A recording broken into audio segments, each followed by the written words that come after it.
الذين آمنوا وتطمئن قلوبهم بذكر الله ألا بذكر الله تطمئن القلوب. السلام عليكم ورحمة الله وبركاته.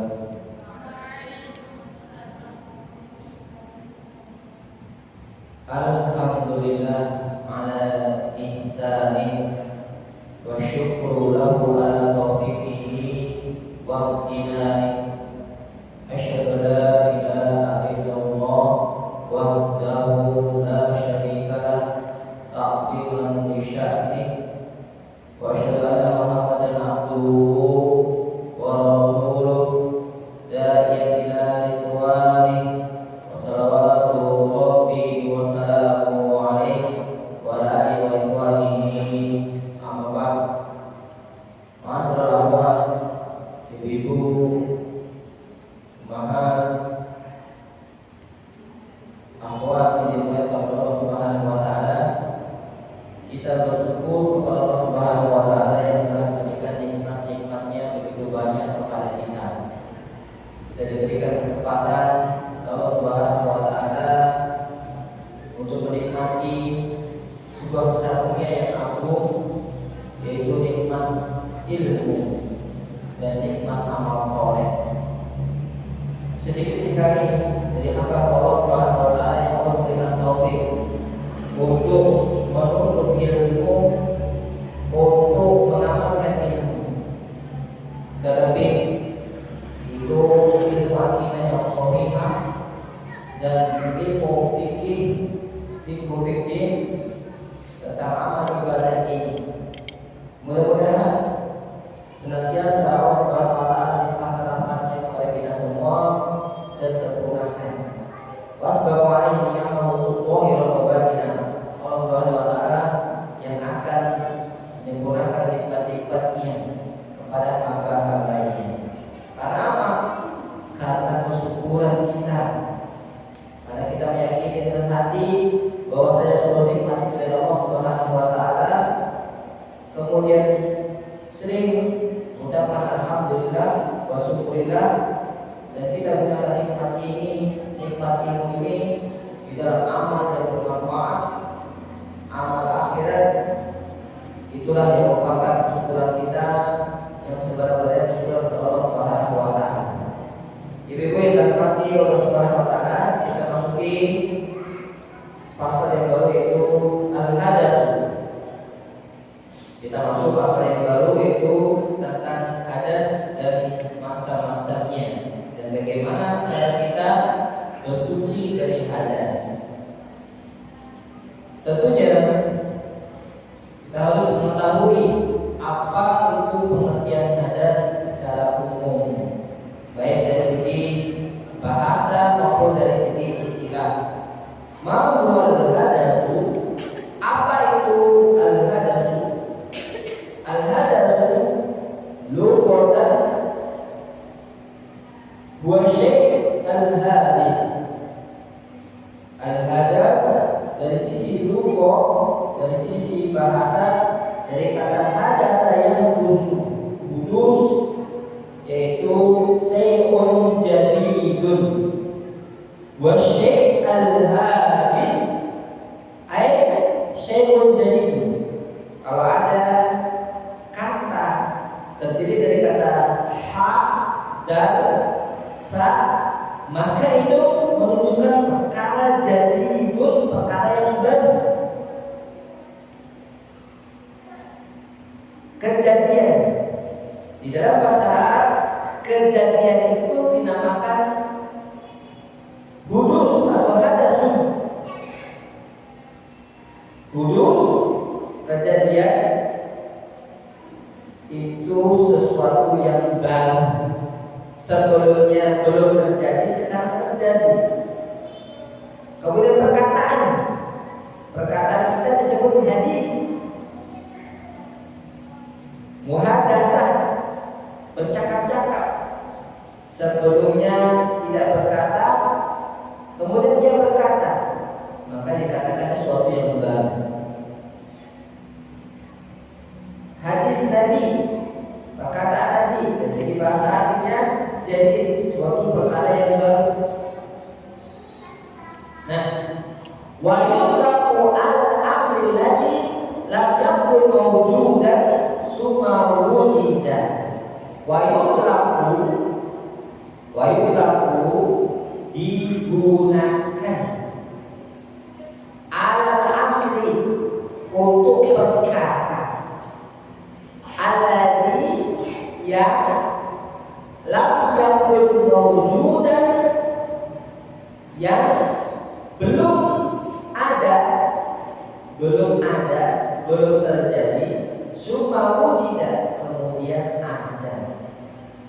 Maka huwa syai'un hadis, sesuatu yang baru. Wa yutlaqu 'ala al-amri alladhi lam yakun mawjudan summa wujida, digunakan. Wa yutlaqu 'ala al-amri, pada perkara alladhi lam yakun mawjudan summa wujida, perkara yang sebelumnya belum terjadi, belum ada, menjadi ada. Maka ini sesuatu yang datang belakangan, yang hadir, perkara yang baru, awalnya belum ada, menjadi ada. Al-hadatsu istilahan, dan hadas dari segi istilah. Kalau dari segi istilah yang kita bahas ilmu fikih, maka al-hadas dari segi ilmu fikih indal fuqaha. Apa itu? Huwa wasfun, sifat syar'iyyun, sifat syar'i qaimun, yang melekat bil badani, pada badan. Sesuatu sifat yang syar'i, sifat menurut syar'i, qaimun, menempel pada badan.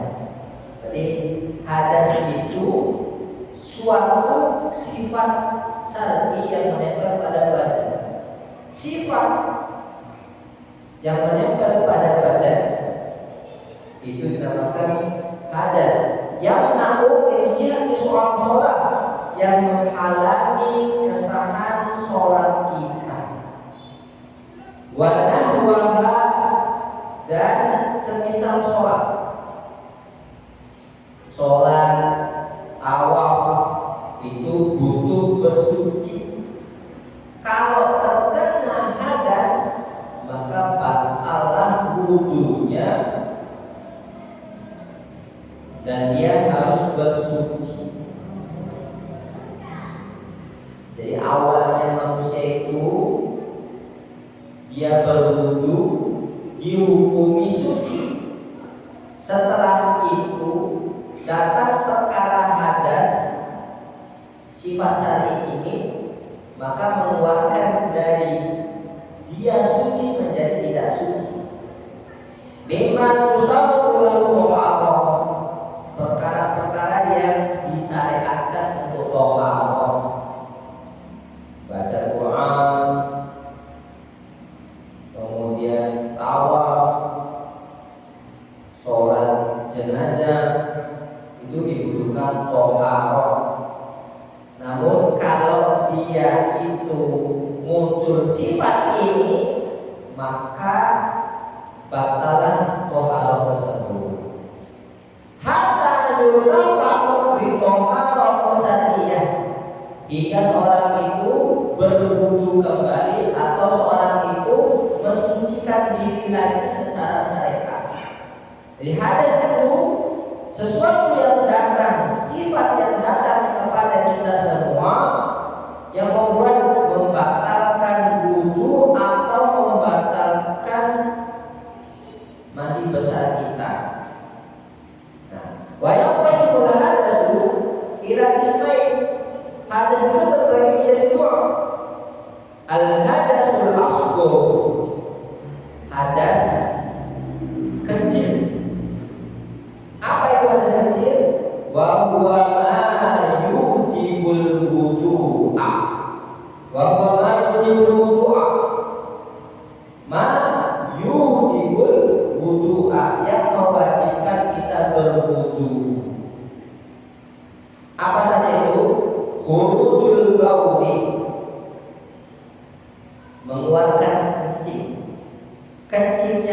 najis, orang yang melakukan peristiwanya itu terkena hadas. Jadi baulnya, kencingnya itu najis, tapi peristiwa mengeluarkan kencing itu namanya terkena hadas. Al-ghaib,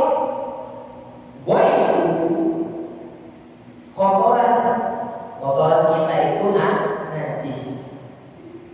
Kemudian peristiwa mengeluarkan kotoran itulah yang namanya hadas. Ribut, aroma kencing, aroma kentut kita itu najis. Peristiwa mengeluarkan kentut atau kentutnya kita itu namanya hadas. Ini hadas itu peristiwa yang membatalkan wudu, maka namanya hadas kencing. Kemudian para ulama memasukkan an-naumul mustaqriq, tidur yang lelap dipanggil namanya, tidak bangun, ada gempa, ada sesuatu yang menggelegar, tidak bangun, lelap, itulah an-naum mustaqriq. Maka naum mustaqriq membatalkan wudu. Bapak-bapak sholat Jumat, dia ketiduran, tidurnya masih dengar khutbah, samar-samar mendengarkan khutbah. Tidur yang seperti ini tidak membatalkan wudunya, namun tidurnya lelap,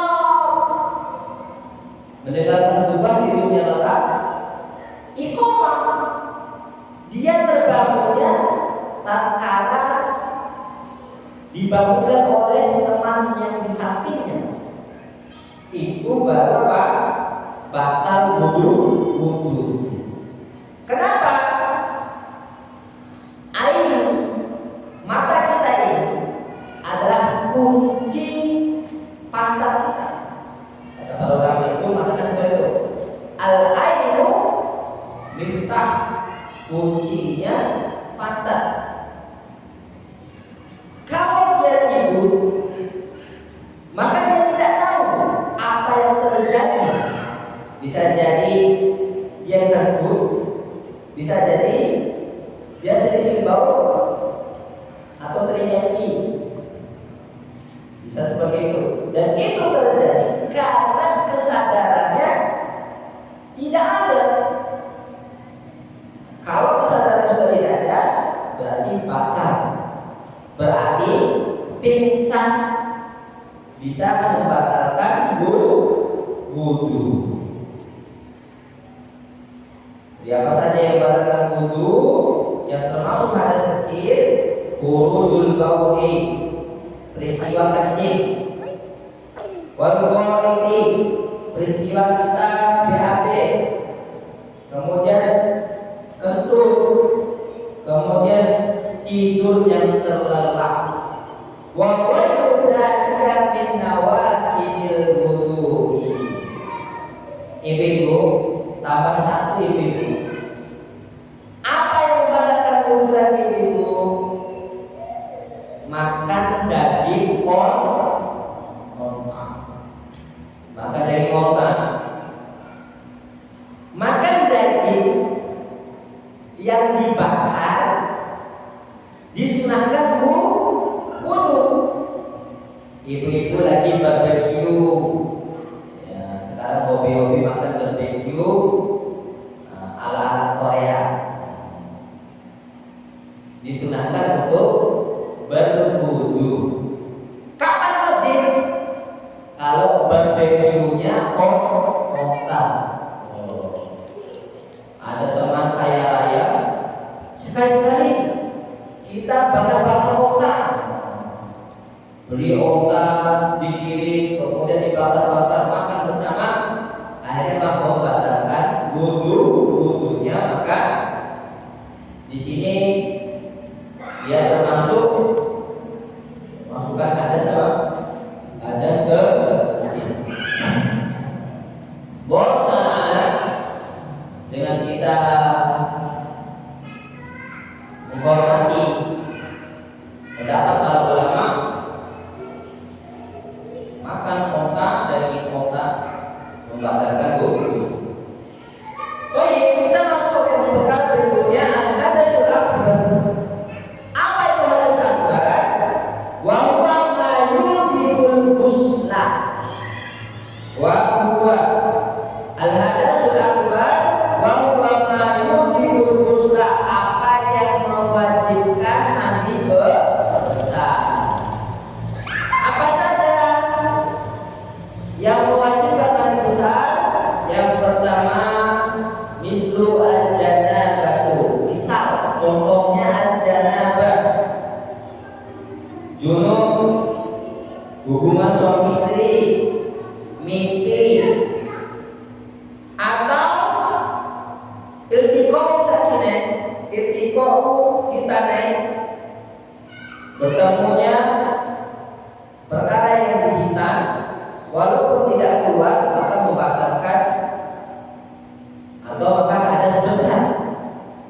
Kemudian al-haidu, haid membatalkan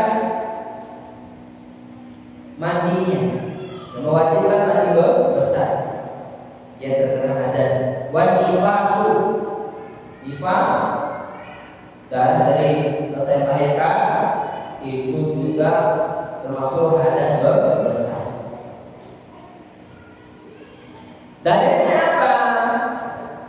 Allah Ta'ala, ya ayyuhalladzina amanu, wahai sekalian orang-orang yang beriman, wahai sekalian orang-orang yang beriman, idza qumtum ila shalah, kalau kalian hendak sholat, faghsilu wujuhakum, maka faghsilu, basuhlah wajah-wajah kalian. Dan seterusnya, wa in kuntum junuban fatahharu, kalau kalian dalam keadaan junub, janabah, haid dan nifas, maka tahharu, suci dengan sesuci-sucinya. Suci dengan sesuci-sucinya maksudnya apa? Dia berhadap bersuci. Ibu-ibu selesai haid itu suci, suci dirinya, tapi masih apa? Masih butuh mensucikan dari hadasnya. Maka ini maksudnya benar-benar bersuci. Ibu-ibu selesai nifas, berarti sudah masuk fase masa suci, tapi dia butuh mensucikan dirinya, mandi besar, baru dihukumi dia suci secara syariat yang bisa digunakan untuk sholat. Apabila seorang itu hadas besar dan dia telah mandi besar, maka mandi besar itu telah mencukupi wudunya. Seorang niat mandi besar, walaupun tidak perlu wudu, nggak perlu wudu lagi. Jadi wudu tatkala mandi besar itu tidak wajib, hukumnya sunnah. Karena apa? Karena wudu tidak mencukupi tatkala hadas besar. Oleh karena itu, seorang harus memperhatikan hal ini. Tatkala dia hadas besar telah mencukupinya dari hadas besar, kemudian dia mandi, maka itu telah mencukupi dari wudunya. Adapun orang yang berwudu dengan hadas yang besar itu tidak mencukupi, tidak Kecuali apa itu Bu? Kecuali memang tidak ada air. Tidak ada air, bolehkah dia tayamum untuk mengangkat hadas besarnya? Maka sebagian para ulama membolehkan, tetapi hanya dibolehkan sholat, dia tetap hadas sampai nunggu ketemu air. Jadi peristiwanya dia hadasnya hadas besar, tidak nemu air, maka setiap kali sholat dia boleh tayamum, namun tidak mengangkat hadasnya sampai dia berjumpa air lagi. Sholat subuh hadas besar, nggak ada air, ya sudah wudu,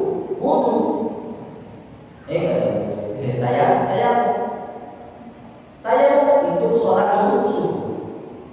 Kemudian ketika sholat zuhur belum ada air, ya tayamum lagi.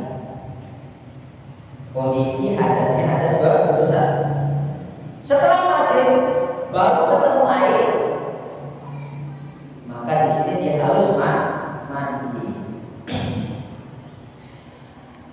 Qala Nabi sallallahu alaihi wasallam, la yaqbalu sholata ahadikum. Tidaklah Allah menerima sholat di antara kalian tidak ahdasa apabila dia itu terjatuh pada hadas, hatta yatawaddo sampai dia itu berwudu. Maksudnya di sini berarti hadasnya hadas kecil. Kalau hadas besar harus apa? Ghuslu, iktisal atau mandi besar. Nah, kemudian al-farqu bainal hadas wan najasah. Al-farqu bainal hadasi wan najasati. Al-hadasu, hadas itu wasfun ma'nawiyun, yaitu sifat maknawi yang melarang orang dari sholat, yang melakukan sholat. Cara mengangkatnya dengan wudu atau mandi atau tayamum. Wa yurfa'u bil wudu awil gusti awil tayamumi, terangkat dengan wudu, dengan ghusl dan tayamum. Jadi hadas itu sifat yang melekat. Adapun najasa, najis, najasa itu ainun, ada zatnya, ada bentuk bendanya. Berarti kalau hadas itu sebuah peristiwa, peristiwa itu makna, tidak ada bendanya, namun bisa dimaknai dengan sebuah peristiwa, hadas. Tapi kalau najasa ada ainnya, ainun, zat yang munazzaratun, yang dianggap jelek, dianggap kotor oleh hukum syariat. Bin najasati, hukum syar bin najasati, dihukum oleh syariat dengan najisnya. Bagaimana caranya? Waktu zaru diangkat dengan cara kita membasuhnya atau dengan perkara-perkara yang bisa menghilangkan zat najis tersebut, warnanya dan rasanya. Nah, itulah beda najis dan hadas. Hadas itu sifatnya melekat, adapun najis itu sebuah zat yang dianggap kotor. Baik, itu yang dirahmati oleh Allah Subhanahu wa taala. Kita masuk fasal wudu, al-wudu. Apa itu wudu? Ma huwal wudu?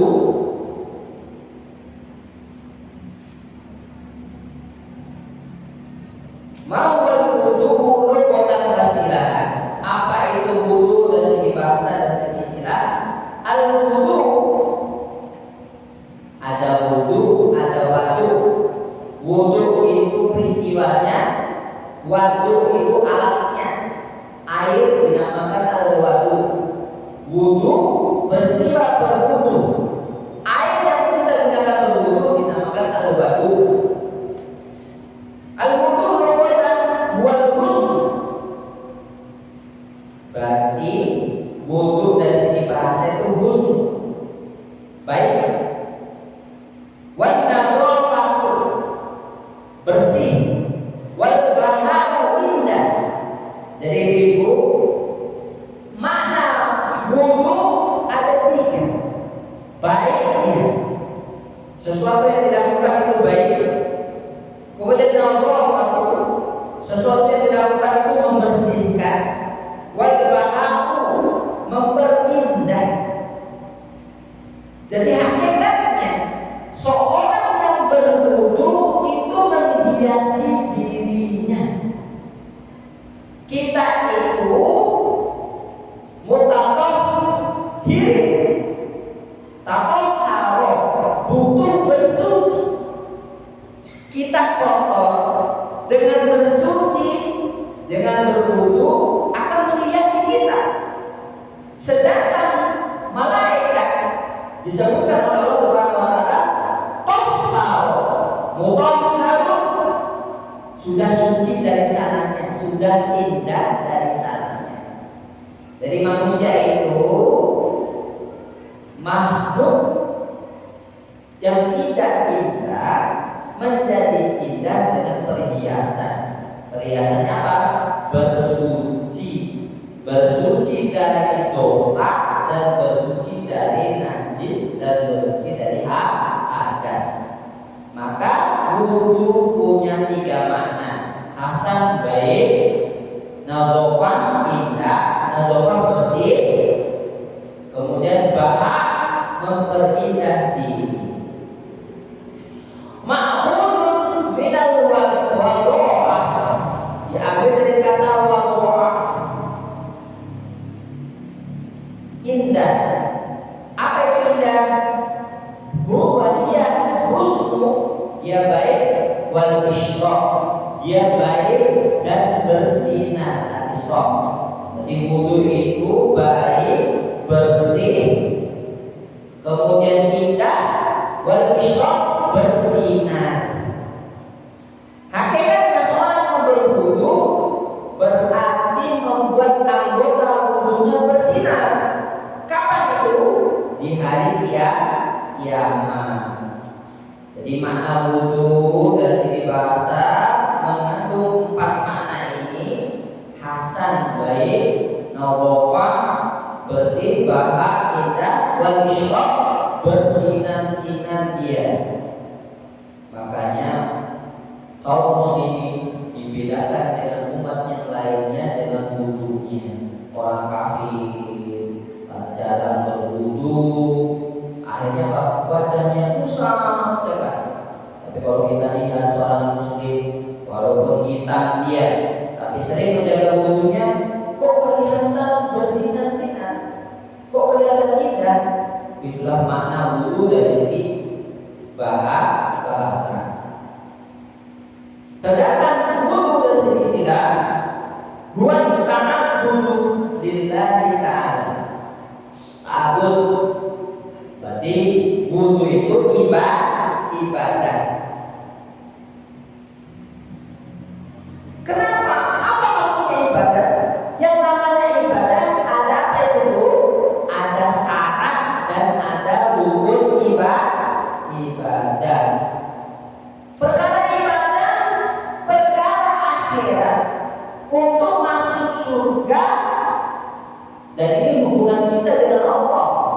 Tentunya tidak dibiarkan begitu saja. Ada apa? Ada syarat, ketentuan yang berlaku, syarat dan rukun. Yang namanya ibadah, syaratnya apa ibu? Ikhlas dan ittiba, mencontoh Berarti hadirkan dalam diri kita sebelum ibadah kata ikhlas, yaitu memurnikan niat kita melakukan ibadah itu karena siapa? Karena Allah. Inna sholati wa nusuki wa bayani wa mamati lillahi rabbil alamin. Kemudian yang namanya ibadah harus mencontoh Rasulullah. Man 'amila 'amalan laisa 'alaihi amruna fa huwa raddun. Perkara barang siapa yang mengerjakan sebuah perkara yang tidak dicontohkan, mengerjakan perkara ibadah tidak dicontohkan oleh Rasulullah, maka dia tertolak. Kemudian apa lagi Ibu? Butuh rukun ibadah. Selama ini yang dibahas cuma apa? Syarat ibadah, ikhlas dan mutabaah. Rukun ibadah jarang dibahas. Apa rukunnya? Cinta, harap, takut dan tunduk. Kenapa kamu beribadah? Karena cinta kepada Allah. Kenapa kamu beribadah? Karena berharap pahala dari Allah. Kenapa kamu beribadah? Maka karena takut dari azab Allah. Kenapa kamu beribadah? Karena tunduk pada perintah-perintah Allah. Jadi tak kala berwudu, ya Allah, saya berwudu ikhlas karenamu, mencontoh Rasulullah dalam keadaan mencintaimu, mengharapkan surgamu, ganjaranmu, bertemu denganmu, takut dari azabmu, takut tidak bertemu denganmu, dan ini dalam rangka ketundukan menjalankan perintah-perintahmu. Itulah ibadah yang sempurna. Berarti tak kalah wudu, apa saja yang dihadirkan Ibu? Ikhlasnya. Apalagi Ibu? Itibanya mencontoh Rasul. Carilah ilmu tentang wudu, wudunya Rasulullah. Kemudian apa lagi dihadirkan Ibu? Cinta, harap, takut, tunduk kepada Allah. Pernahkah kita menghadirkan itu semua tatkala berwudu? Atau wudu kita hanya rutinitas? Oleh karena itu Ibu, kenapa di antara sholat kita itu kok kurang khusyuk? Sholat kita kurang karena dimulai dari wudu yang tidak ada penghayatannya. Menghayati wudu berarti apa? Ta'abbudillah, beribadah kepada Allah, menghadirkan ikhlas, menghadirkan mutaba'ah contoh Rasul dalam keadaan cinta, harap, takut dan tunduk kepada Allah Subhanahu wa taala. Itulah wudu yang sempurna. Kita lanjutkan, ta'abbudillah, beribadah kepada Allah dengan apa? Bihusnil a'dha'in mahsusatin, dengan membasuh a'dha', bagian-bagian tubuh mahsusatin yang khusus. Jadi tidak semua anggota tubuh itu terguyur air, itu kalau wudu. Tapi kalau mandi besar itu harus diguyur menyeluruhnya. Maka a'dha'in mahsusatin, perkara-perkara badan kita atau bagian tubuh kita yang sudah dikhususkan oleh syariat yang harus kena air wudu. Atau wa masriba biha ala sifatin mahsusatin, atau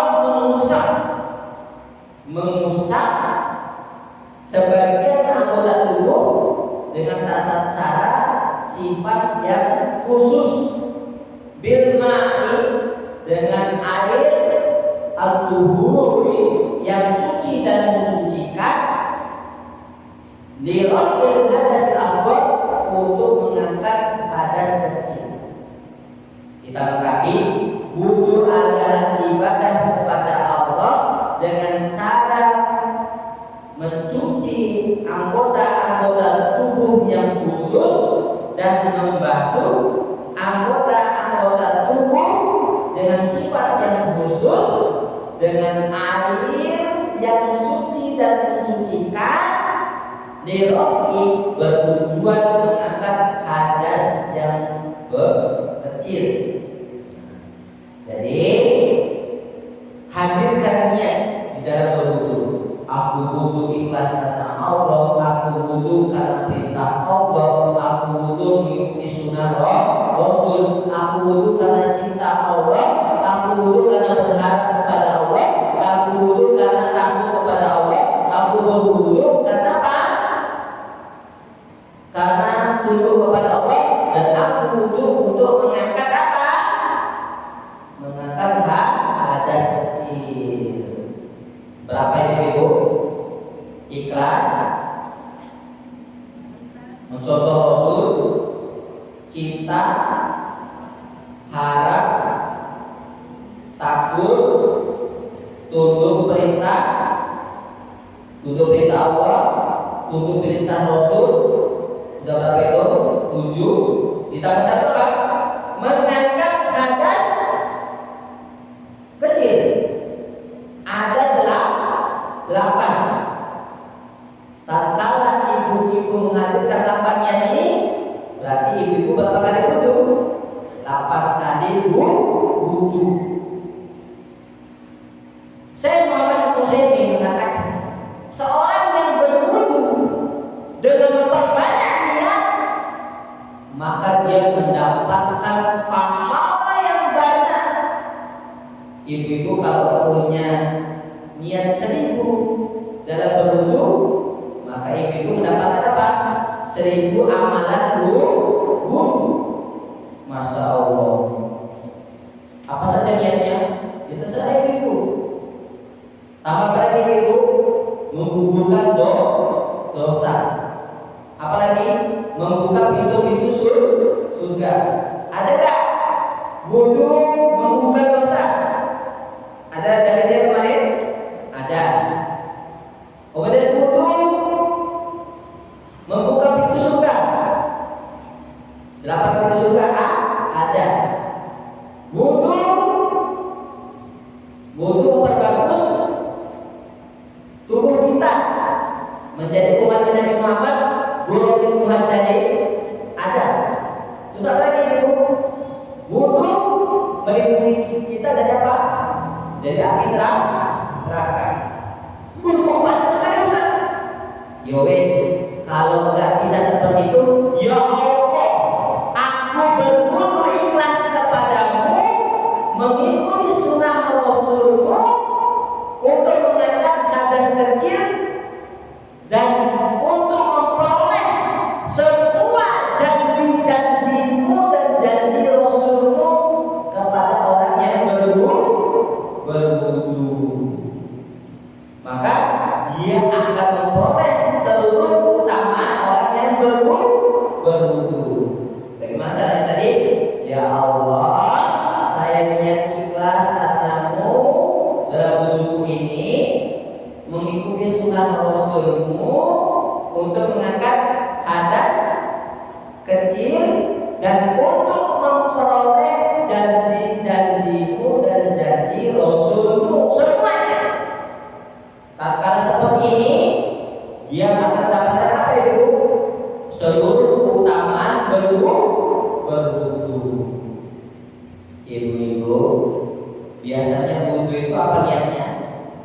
Niat wudu. Niat wudu. Paling banternya apa Ibu? Mengangkat hadas.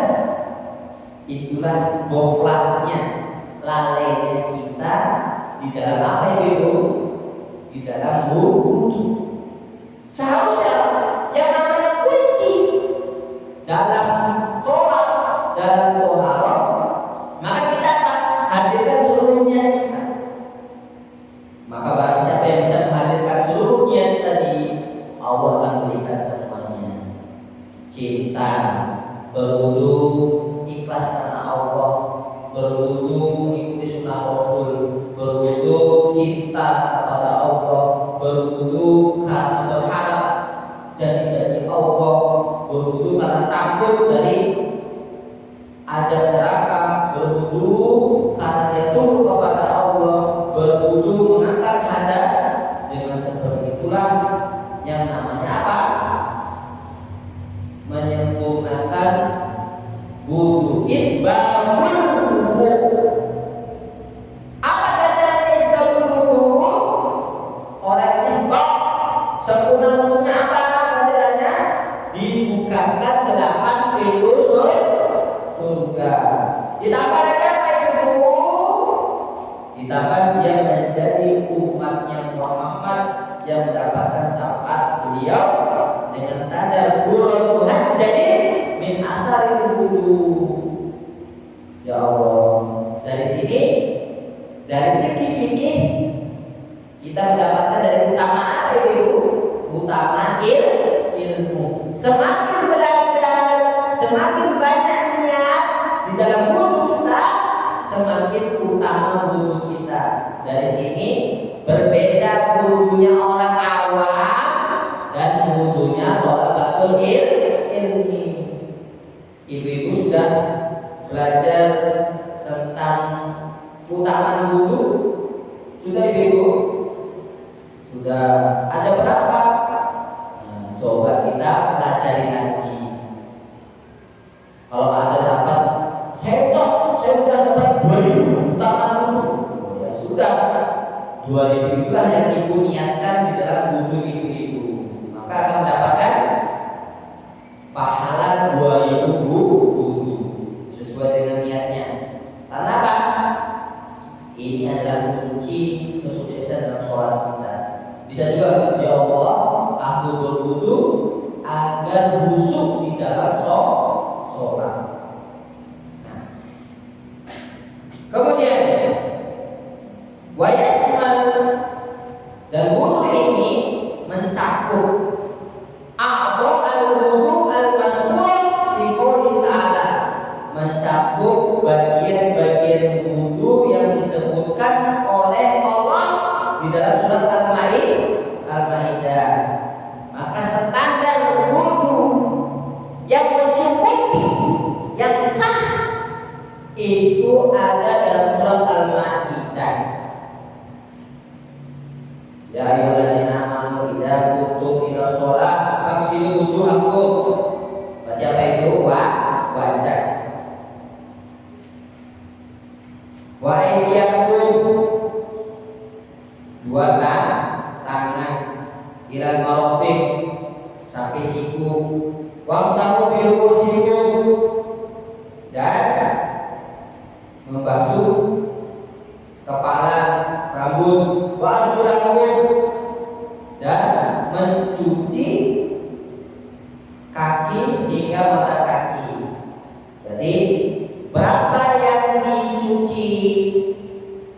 Berapa yang dicuci ibu? Wajah, 2 tangan, kemudian 2 kaki. Berapa yang diusap? Kepala. Nah, kumur-kumur termasuk apa itu kumur-kumur? Wajah. Telinga kepala. Maka telinga bukan diguyur, tapi diusap. Ada yang diguyur semua di sini? Wudunya anak kecil, diguyur semua, rambutnya diguyur, telinganya diguyur. Nah, inilah bagian yang wajib tatkala kita berwudu. Nah, fal wudu ibadatun azimatun. Wudu itu ibadah yang agung. Ada yang menganggap wudu itu ibadah yang sepele. Tidak, itu wudu itu adalah ibadah yang agung, sebagaimana yang kita terangkan tadi.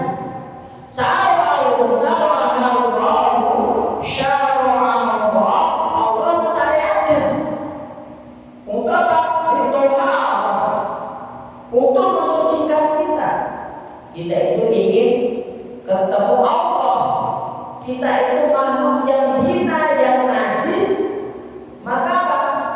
harus bersuci. Kemudian wal istidad di sholat, untuk persiapan untuk sholat. Ingat, persiapan untuk sholat. Kalau wudunya bagus sesuai dengan tata cara tadi, isbagul wudu, yaitu memperindah wudu seperti yang kita katakan tadi, maka sholatnya akan apa itu? Akan khusyuk. Jadi salah satu yang membuat sholat kita tidak khusyuk adalah tata cara wudu kita tidak benar. Kok seperti itu? Kan beda wudu dengan sholat. Amalan yang baik akan melahirkan amalan yang baik pula. Kalau wudu sebagai kunci sholat itu baik, maka sholatnya juga akan baik. Kalau diperhatikan masalah wudunya.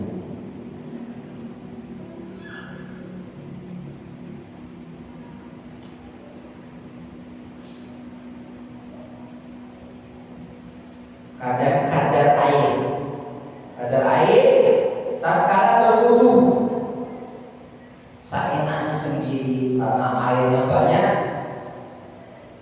kita gunakan seperti itu. Sedangkan Rasulullah menggunakan airnya dengan berhemat. Berapa itu? Satu sok. Berapa satu sok? Tidak sampai satu mud. Mandi dengan satu sok atau sampai 5 mud. Sedangkan wudu beliau dengan 1 mud. 1 mud itu berapa? 1 mud itu genggaman apa? Kepala tangan orang dewasa. Kok bisa seperti itu? Ya bisa seperti itu.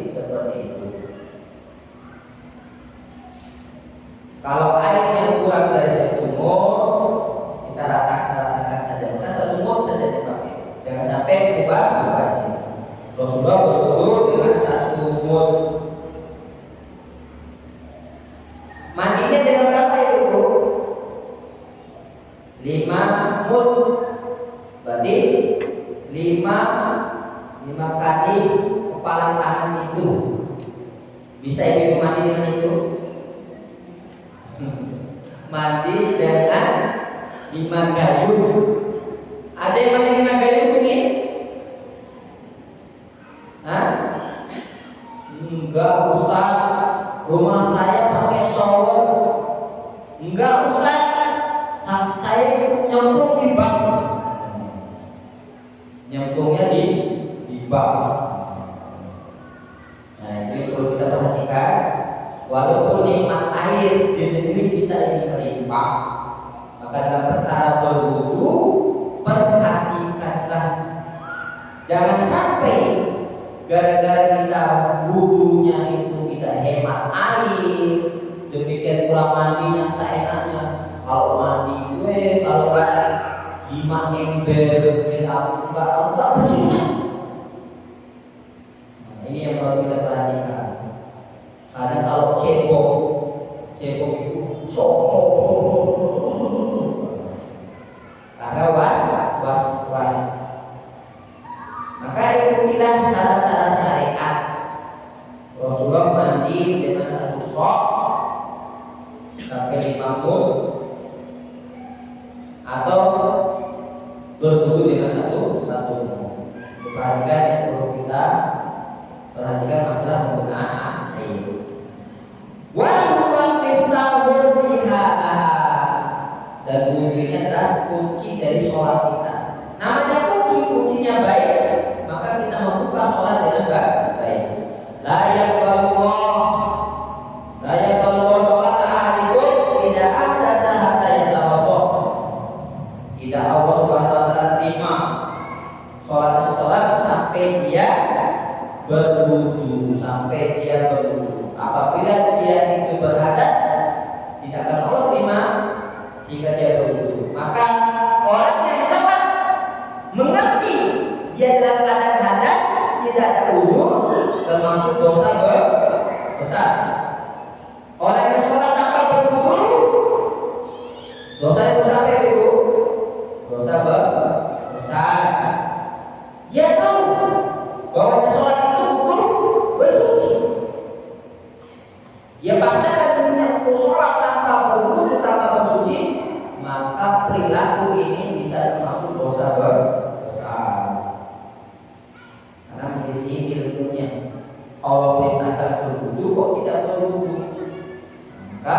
inilah yang perlu kita perhatikan. Ibu yang dirahmati oleh Allah Subhanahu wa taala. Demikian sebelumnya kita tanya jawab dulu, kita duduk, kita foto. Ada pertanyaan Ibu?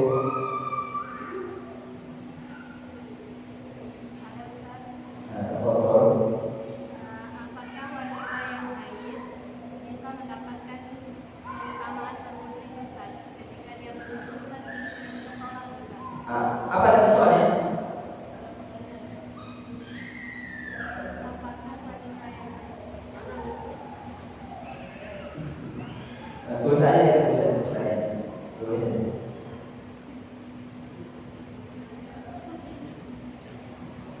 Nah, mohon ditulis saja.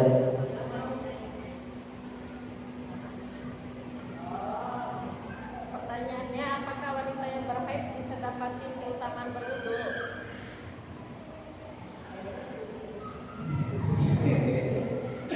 Ibu, seorang yang haid, kebiasaannya berwudu. Ustaz, saya haid. Biasanya saya itu seperti bilang di lubang. Kalau saya itu hadas, saya langsung berwudu. Sekarang Ustaz, gimana karena saya haid? Seorang yang haid, yang sudah biasa berwudu, tidak bisa mendapatkan keutamaan berwudu dengan dia berwudu. Tapi dia sudah mendapatkan keutamaan berwudu dengan apa itu? Dengan niat dan kebiasaan. Seorang yang biasa sholat malam, ya Allah, aku berniat malam ini untuk sholat malam. Ini sudah biasa sholat malam. Tiba-tiba ketinggalan sholat. Terhitung nggak dia mendapatkan pahala sholat malam? Tetap terhitung karena apa? Sudah biasa dengan sholat malam. Orang yang biasa puasa sunnah, sudah biasa puasa sunnah, tiba-tiba ada walimah, hadiri walimah dan makan wajib. Akhirnya apa? Dia batalkan. Dapatkah keutamaan puasa sunnah? Dapat.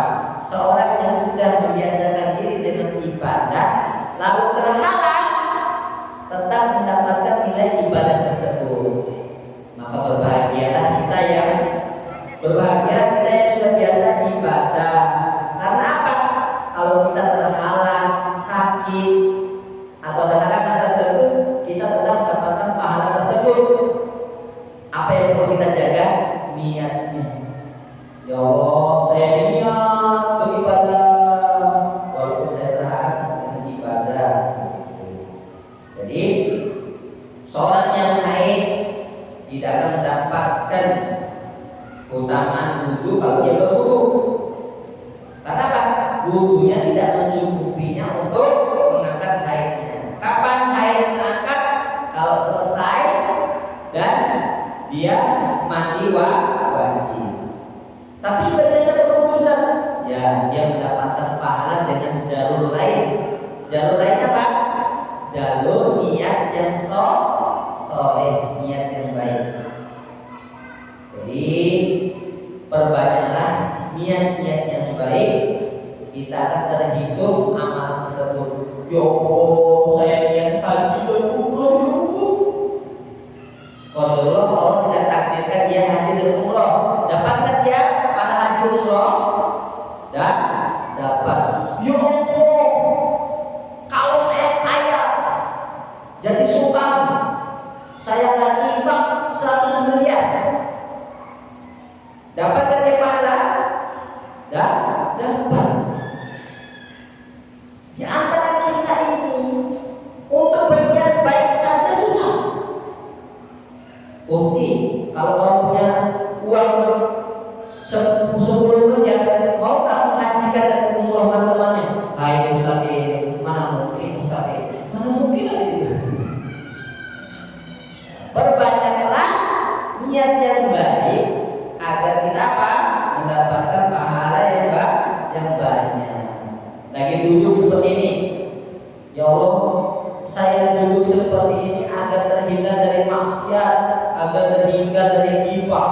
agar saya terhindar dari majelis-majelis yang mungkin, agar saya seperti ini, agar seperti itu, maka dia di dalam duduknya dengan niat yang banyak, maka dia akan mendapatkan pahala yang banyak. Maka jangan pernah kita anggap remeh niat yang baik, karena niat itu ibadah, maka niat itu akan diganjar oleh Allah Subhanahu wa Ta'ala. Kemudian berikutnya, tafadholi yang bertanya.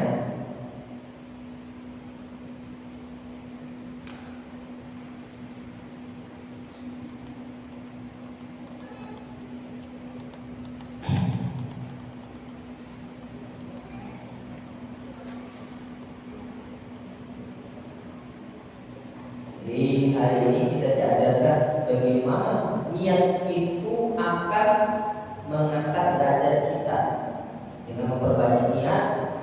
Satu amalan dengan banyak niat itu afdol. Itulah yang membedakan antara orang awam dan orang yang berilmu dalam beribadah. Menghadirkan niat, hudurul qalbi, menghadirkan hatinya. Tafadhol, ada yang bertanya lagi?